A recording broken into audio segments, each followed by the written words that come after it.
Halo dulur-dulur LLDT 2, perkenalkan, aku Devina, mahasiswi magang Universitas Multidata Palembang. Nah, kali ini aku berkesempatan untuk menemani dulur-dulur sekalian dalam podcast Bonsai Ngobrol Santai. Dulur-dulur sekalian, kali ini kita akan membahas mengupas tuntas tentang beasiswa Tutwuri Handayani dari Kemendikti Saintek, di mana kita di sini udah secara khusus mengundang salah satu orang yang berhasil untuk mendapatkan beasiswa tersebut. Langsung aja, ini dia Veronica Trijayanti. Halo Mbak. Halo. Jadi boleh nih kita kenalan dulu deh Mbaknya untuk dulur-dulur sekalian yang lagi nonton di rumah ataupun dimanapun. Oke. Assalamualaikum warahmatullahi wabarakatuh. Halo dulur-dulur LDT 2, perkenalkan saya Veron. Saya adalah staf LDT Wilayah 2 yang saat ini sedang melaksanakan tugas belajar di Universitas Sriwijaya dengan pembiayaan dari beasiswa Tutwuri Handayani tahun 2020. Oke, selamat datang ya Mbak Veron dalam podcast kita Bonsai. Terima kasih banyak udah menyediakan waktu luangnya untuk kita di tengah kesibukannya untuk studi S2-nya. Nah, Mbak Veron nih, kita langsung aja ya masuk ke segmen pertanyaannya. Mungkin dulur-dulur sekalian juga penasaran banget nih, apa sih itu beasiswa Tutwuri Handayani? Mungkin bisa dijelaskan? Oke, baik. Beasiswa Tutwuri Handayani adalah beasiswa pendidikan untuk pasca sarjana pada jenjang pendidikan magister dan juga doktor pada perguruan tinggi dalam dan luar negeri yang diperuntukkan bagi pegawai negeri sipil, tenaga kependidikan di lingkungan Kemdikti Saintek, LLDT, PTN BLU dan juga PTN Satker. Oke, sangat menarik ya. Jadi beasiswa ini tuh memang didedikasikan untuk keluarga besar dari Kemendikti Saintek. Untuk selanjutnya nih, Mbak Veron, pasti dulur-dulur di luar sana tuh penasaran nih, gimana ya caranya aku biar bisa masuk juga nih ke beasiswa ini? Gimana? Mungkin bisa dijelasin kayak tahap-tahapannya apa aja sih yang harus dilewatin, kayak mungkin pendaftarannya, terus juga kemudian penyiapan dokumennya apa aja.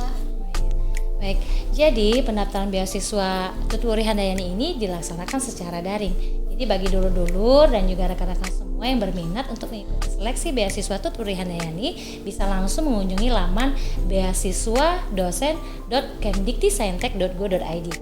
Nah, apa saja persyaratannya, kemudian dokumen yang perlu dipersiapkan dan juga hal-hal yang terkait mengenai beasiswa Tutwuri Handayani ini semuanya dapat dibaca di Pedoman Beasiswa Tutwuri Handayani tahun 2025. Setelah tahapan pendaftaran online, teman-teman nanti akan menunggu terlebih dahulu ke tahapan selanjutnya yaitu wawancara.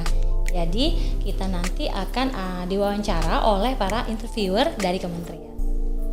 Oke, cukup panjang juga ya tahap-tahapannya ini. Mungkin berikutnya aku mau tanya nih Mbak, kira-kira apa sih, mungkin ini agak cukup personal ya, kayak apa sih yang membuat Mbak Veron itu berbeda?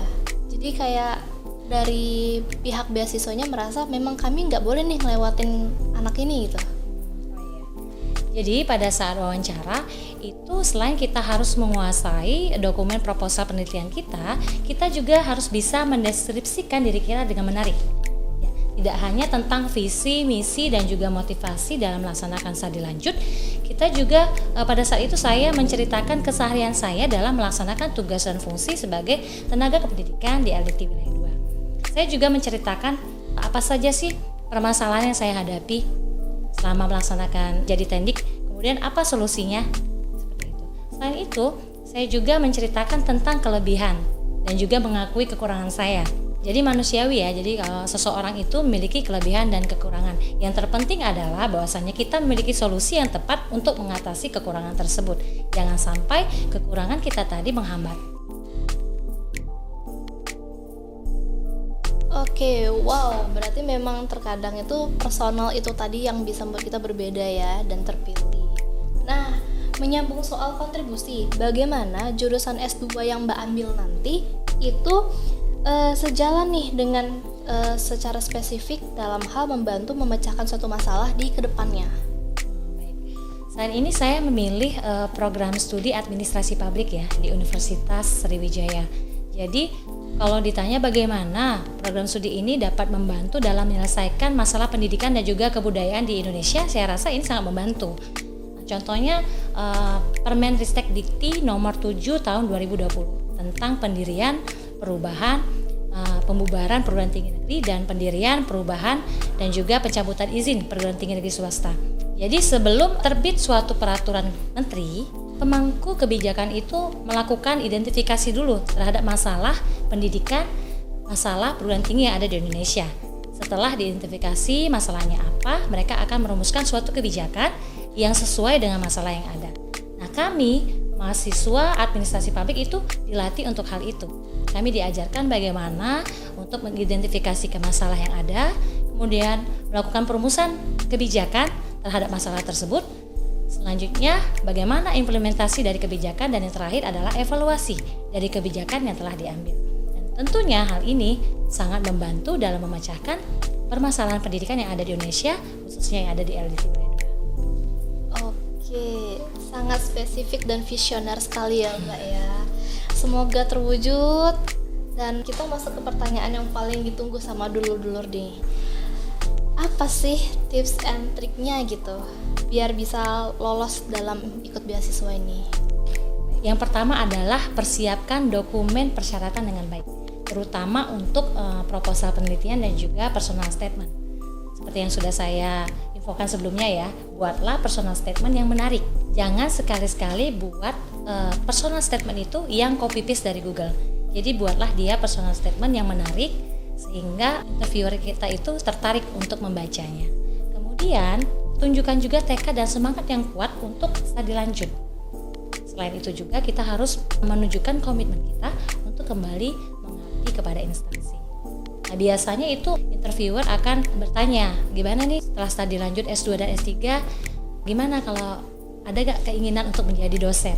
Nah, dulur-dulur semua jangan terpancing dengan pertanyaan ini, karena seperti definisi awal dari beasiswa Tuturi Handayani ini, bahwasanya beasiswa ini diperuntukkan bagi pegawai negeri sipil tenaga kependidikan. Jadi dulur-dulur harus menunjukkan komitmen yang kuat untuk kembali mengabdi kepada instansi. Selain itu juga dulur-dulur mungkin boleh untuk berlatih wawancara, baik itu dengan rekan kerja ataupun juga dengan mentor. Karena dengan kita berlatih tentunya kita akan terbiasa. Mungkin juga nanti akan ada tips dan juga masukan dari rekan ataupun mentor kita. Oke, itu tipsnya benar-benar luar biasa sih Mbak ya. Kayak ada pertanyaan pancingan ternyata dari Iya, sana. benar. Makasih loh Mbak untuk tipsnya. Nah, dulur-dulur sekalian bisa nih menggunakan tips tersebut. Terakhir nih, Mbak Veron, untuk mengikuti beasiswa ini kan cukup sulit ya, karena persaingannya tuh cukup besar. Gimana nih kalau misalnya saya ini mau ikut beasiswa, tapi ternyata habis itu saya gagal nih, nggak berhasil. Kira-kira ada nggak sih masukan dari Mbaknya biar aku nggak sedih berlarut-larut, terus jadi pede lagi? Kalau menurut saya sih gagal itu hal yang biasa ya, yang wajar. Jadi mungkin sebagian orang itu tidak bisa langsung lolos pada percobaan pertama. Itu bukan berarti mereka tidak layak, tetapi mungkin motivasinya itu belum tergali dengan tepat. Gitu ya. Kemudian rasa ketidakpercayaan diri dalam diri kita sebenarnya itu karena kita terlalu fokus dengan kekurangan kita. Mungkin contohnya, aduh saya nggak punya LOA nih, atau aduh gimana ya kemampuan bahasa Inggris saya ini kayaknya kurang. Awalnya saya juga merasakan hal tersebut, saya tidak percaya diri, tapi saya tetap mencoba. Karena bagi saya yang terpenting adalah keberanian untuk memulai. Bagaimana kita bisa tahu kemampuan kita kalau kita tidak mencoba? Jadi lebih baik kita gagal setelah mencoba daripada kita menyesal karena kita tidak pernah mencoba. Karena sebenarnya kegagalan itu adalah proses atau bagian dari dalam hidup yang membuat kita menjadi lebih kuat, lebih siap, dan juga lebih pantas untuk menjadi penerima beasiswa pada kesempatan selanjutnya. Wah, luar biasa banget nih informasi yang diberikan oleh Mbak Veron. Ini udah paket lengkap banget nih, sangat informatif dan juga memotivasi bagi dulur-dulur yang pejuang beasiswa.